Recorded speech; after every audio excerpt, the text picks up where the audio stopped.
I'm Chris Savage, and this is Savage Circuits TV.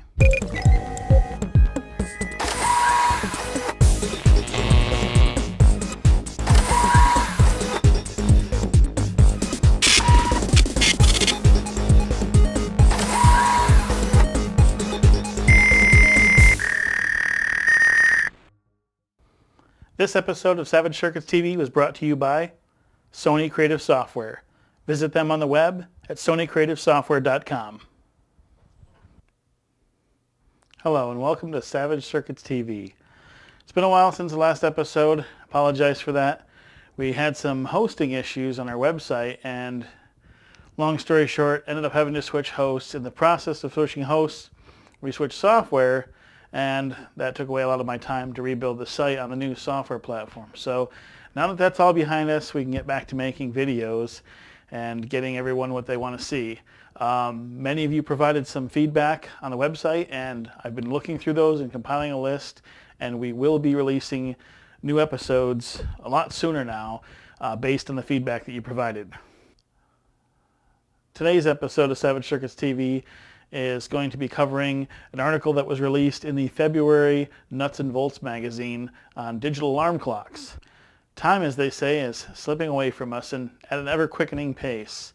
I remember when I was younger, I used to carry a wristwatch around with me. I always wore a watch of some sort, so I always knew when it was time to go home, go to bed, go to school, etc.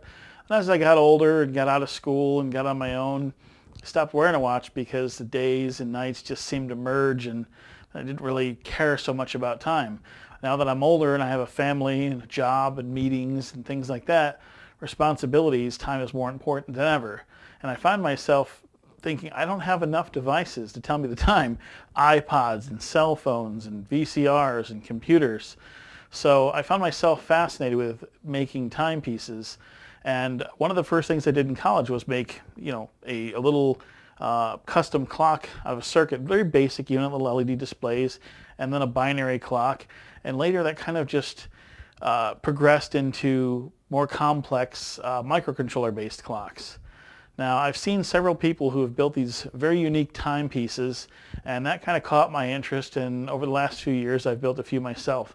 But in this article we're basically going to focus on just a customizable digital alarm clock that has some features like auto dimming, crescendo alarms, things like that. Basically the focus here is on customization, not the looks of the clock or how the cabinet's built or things like that. The focus here is on the electronics.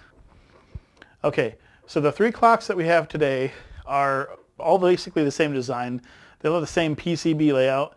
It's split up into a control board and a display board. And the control boards and display boards were done on express PCB to make things easy so anyone can get them. That's another reason why there was three. I decided for the mini board service you order a set of three, so I figured I'd build three variations of the same clock, kind of present you with some options. Okay, so let's get started on the build. If you have the February Nuts and Bolts magazine article, you can open up and look at that, or you can go to Savage Circuits website to savagecircuits.com/alarm clock, and you can follow along with the build from there. Okay, this particular clock design uses the DS1302 from Maxim, Dallas. The DS1302 is a battery-backed real-time clock with RAM. It keeps track of the seconds, minutes, hours, date, month, day, and year with leap year compensation until the year 2100. It also has 31 bytes of battery-backed RAM and an SPI type interface, a synchronous serial interface. And it also has a wide operating voltage range. It'll operate at 3.3 through 5 volts just fine. So it works with like basic stamps or propeller chip. Now the battery-backed RAM is going to be useful in this project because we'll be able to store things like the alarm times in certain clock settings in the RAM. And that has an advantage over storing them in, say, the onboard EEPROM on the basic stamp, in that the EEPROM is slower and has a limited number of write cycles, whereas the RAM, we can write to it as much as we want. Okay, here are the two boards that comprise the clock. There's a control board and the display board. Now, if you change the type of displays you're using, you might have to make your own version of the display board.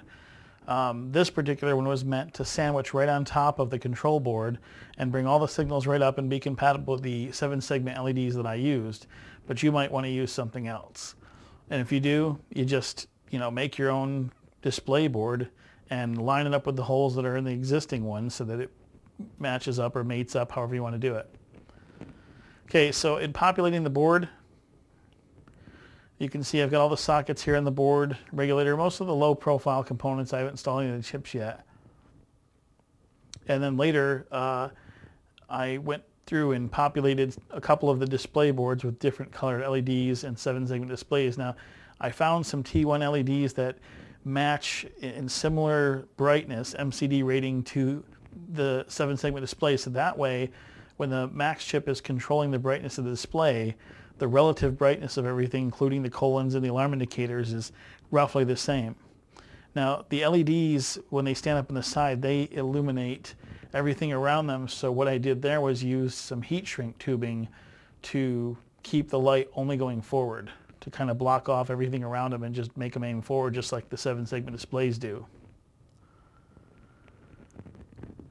Now, this is what it looks like when you sandwich the display board on top of the control board. And what I did was I used some extra component leads cut from resistors and things that I used to populate the board to connect the two boards together. Just laid the boards up face down on the bench, dropped the leads down through the two sets of holes, and soldered them in place. And here's what the finished assembly looks like. Now the filters on the front are composed of either smoked or tinted plexiglass or some colored plastic that I was able to get from a place called Tap Plastics out here in California. Now what you use for the filter plastic for the LED displays really depends on what color displays you used. For the red ones, you're going to obviously want to use a red colored plastic, red plexiglass, something like that. The yellow and green, if you don't have a plastics vendor in the area, someplace that makes custom plastics, you might be able to get away with some smoked or tinted plexiglass from a hardware store. That can also work too. The trick is you're trying to keep the light from washing out the displays, while at the same time the filter plastic tends to let only that color come through.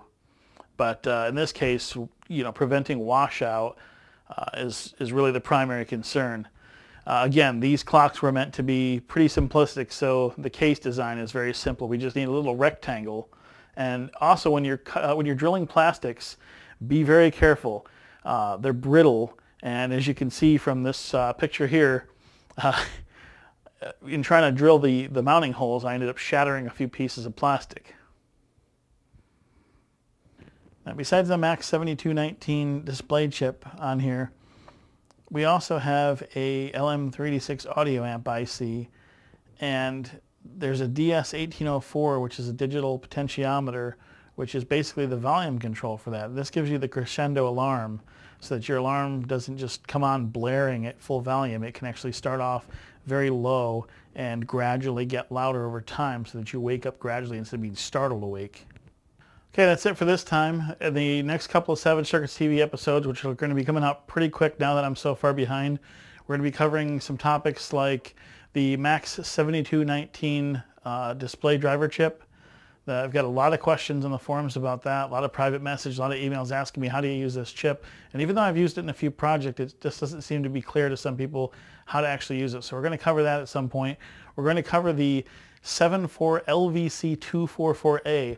Now, some of you old schoolers like me will recognize the 74244 part number as a octal buffer, but this particular chip has applications in 3.3 to 5 volt interfacing because the part actually runs at 3.3 volts, but it has 5 volt tolerant inputs. I'm Chris Savage, and we'll see you next time.